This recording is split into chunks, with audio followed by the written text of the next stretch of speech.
I love you, Allah.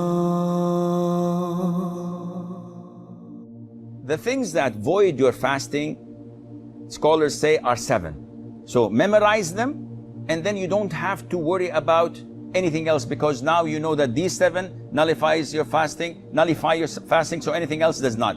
First of all, eating and drinking. So eating and drinking, anything that goes into your stomach, through the mouth or through the nose, then this nullifies your fasting.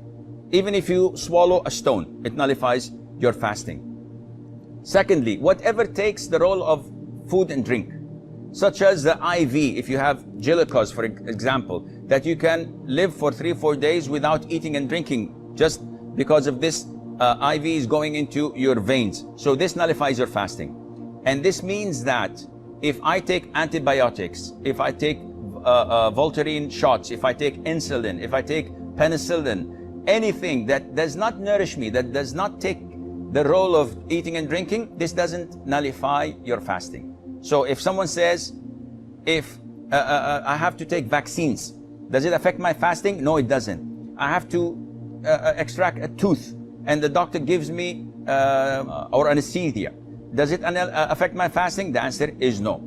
Thirdly, vomiting intentionally. I ate too much, I have something going on, I don't like it, I put my finger or smell something and I vomit intentionally, this voids my fasting. If I ate too much and I feel disturbed and all of a sudden, without me helping it, I'm throwing up, I'm vomiting, this is unintentional, it doesn't affect your fasting. Fourthly, cupping, and this is an issue of dispute among scholars. So the most authentic opinion, it's safer not to cup while fasting. Cupping is having scratches and slashes on the back of your neck or on your shoulders and then extracting the rotten blood. And it's a form of healing and medication. It is good, the Prophet encouraged it, alayhi salam. But during fasting, refrain from it because it's an issue of dispute. However, taking samples of your blood for the hospital is totally permissible. Bleeding from your gum while the dentist is working, does not affect your fasting. Try not to swallow it. What else? Donating blood, if it wears you down and it's a pint or two, if in this case, make it after Maghrib. And if you don't have the possibility to make it after Maghrib, then do it and make up for that day.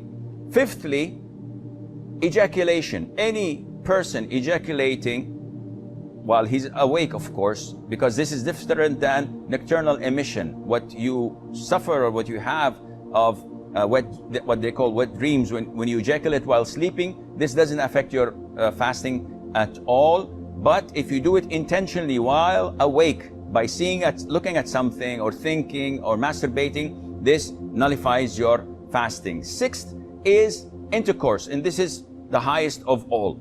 And we spoke about the expiation in the beginning. Seventh is the blood of menses or postnatal bleeding.